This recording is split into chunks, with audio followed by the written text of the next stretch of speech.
Hello and welcome to my channel. If this is your first time, welcome back. If you're returning, today is Saturday, October 4th, 2025. And what we're going over is the recap of my and our three biggest weaknesses in trading.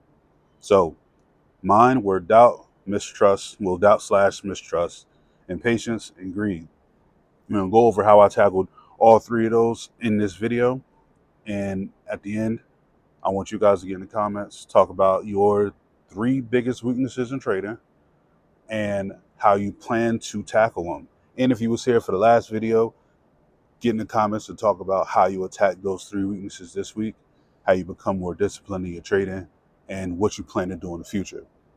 This week was a very weird week for me. I was out of town for most of the week and didn't trade until about Thursday. Thursday was actually the only day I did trade, and it happened to be a win. Me being out of town, not being on routine, not being on schedule, kind of threw me off. So I figured, hey, let's take a light trade.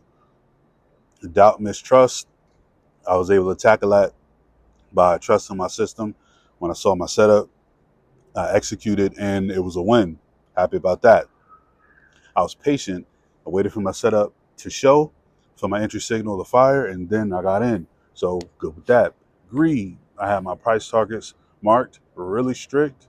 Soon as price came to my target, I made 40% of my investment, got out the trade. Again, I'm out of town, so I'm not trying to hit no home runs. I'm cool with getting a base hit. I'm cool with just like I got it done. Again, if you're gonna trade, if you're one of the people that needs your routine, I need my routine. I'm a routine person. Like I need to do like the same things almost ritualistically every day, especially during the trading week. I got to do the same things in order for me to like stay on task or like stay focused. So that's me. Um, but yeah, and another reason why, outside of me being out of town, is the government shutdown that happened this past week.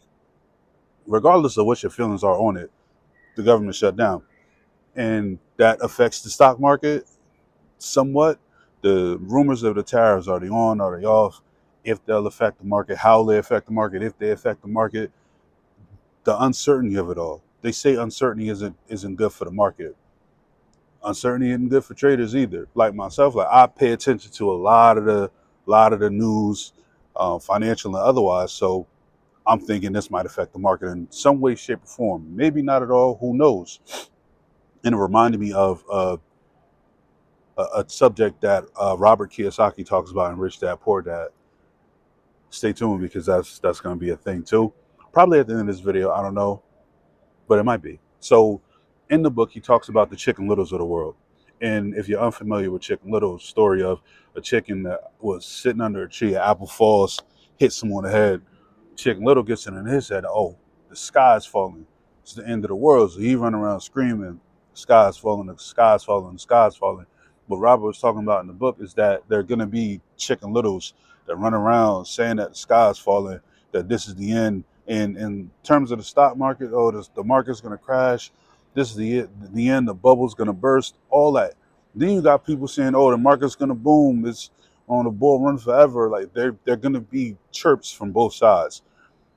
What I've learned in my trading is that, sorry, I thought the mic was off. What I've learned in my trading is that you can't listen to the noise. The charts is in front of you. It's going to tell you everything you need to know. The charts, the market's going to make up its mind where the move is going to go. If it's going to go up, if it's going to go down. It's on us as traders to chart the market, execute the market. That's it. The people going to talk. The news people going to talk.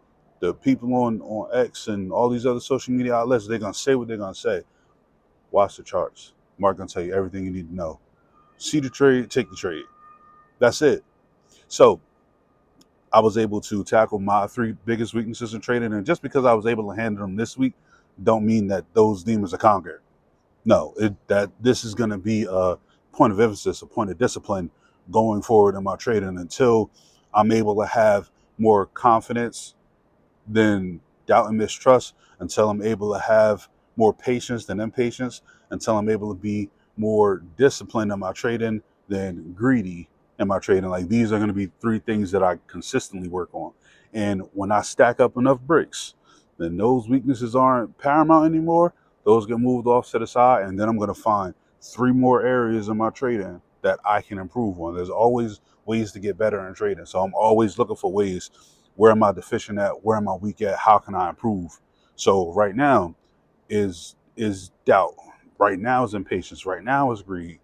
Later on it's gonna be something else. But for now, doubt, impatience, greed, got that this week. So get down in the comments. Talk about your 3 biggest weaknesses of trading. What did you do to overcome those this week? And it's a every week type of battle, every day type of battle that you deal with, because you know what your areas of weaknesses. You know what your deficiencies are.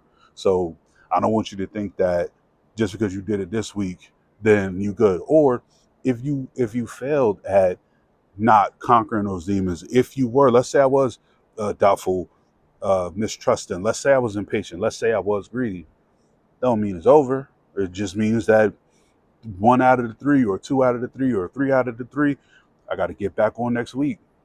Just because I did it this week does not a guarantee it's going to happen next week. It's a conscious effort that I got to put forth every day that I'm trading. So like and subscribe, get in the comments. Oh, no, let me get back to it.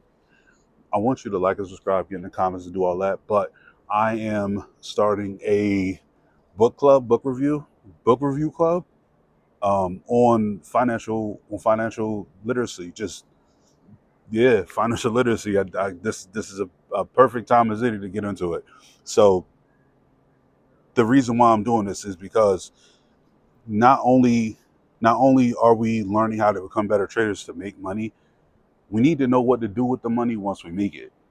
And I've known people personally who have made a lot of money, who are doing really bad right now financially, be it bad investments, be it loaning money out, whatever the case may be. They didn't make smart money decisions and they're doing bad. Us as traders, we stick with it, and the people in this channel and the people in this group, we're gonna stick with it. We're gonna get where we gotta go. Now, once we get where we gotta go, we gotta know what to do with the money, right? So becoming more financially literate, consuming that type of content is going to be what separates us from the people who just buy stupid shit with their money and invest. Like, we need to learn how the rich move. If you know how to do it before you get to it, you're gonna know how to handle it once it gets to you. But learning and being reactive, like, oh my God, I got all this money and now I'm in this trouble financially, I don't know what to do, but there's already a hole in the ship. Why don't we just reinforce it before we ever set sail? And that way we good on the water. The information's out there. I'm going to find it. So the first book on that docket is going to be Rich Dad Poor Dad by Robert Kiyosaki. I'm saying his last name with confidence because I feel like that's how you pronounce it. So the first book is going to be Rich Dad Poor Dad. I'm going to be doing chapter reviews weekly. I'm excited about it. I want you guys, again, to have the notifications on, like and subscribe. Have notifications on because I want you guys to know when these chapters drop so we could talk about it and discuss it. I want you guys to read along with it if you have Rich Dad Poor Dad. If you can find it by the time I drop these videos, if you want to catch up, if we're in the middle of it and you read it and you already read it, I'm going to talk about my take on the concepts of the book chapter by chapter. I want you guys to do the same. Reason being is because I can read something and have one interpretation of it, and you can read something and have a different interpretation of it. You can see things that I've missed, and I can see things that you might have missed, and we can compare notes and unpack all this stuff together and become more financially literate together. So again, I'm excited about it. I can't wait to get started.